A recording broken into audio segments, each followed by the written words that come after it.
पाकिस्तानी फौज के लिए सबसे बड़ा मॉरल जो क्वेश्चन होता है वो ये होता है कि दुश्मन के साथ दुश्मनी के अंदर भी इंसानियत के ऊपर ना जाए, इंसानियत के ऊपर वो ना किया जाए वार। तो वो तो पाकिस्तानी फौज ने करना ही नहीं है।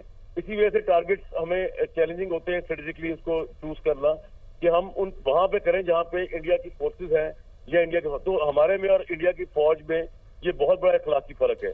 जिस तरह इजराइल है उस तरह इंडिया है, और जिस तरह पहलगाम के टेररिस्ट थे, ये तीनों के सामने इंसानियत नहीं है।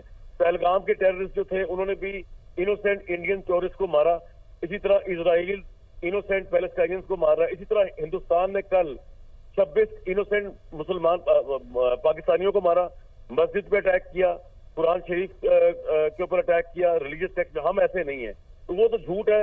सिख भी जानते हैं कि पाकिस्तान की फौज जो है वो इनोसेंट सिविलियंस पे हमला करने का बिल्कुल भी उनका ना आइडिया है ना उनकी ट्रेनिंग हुई भी है।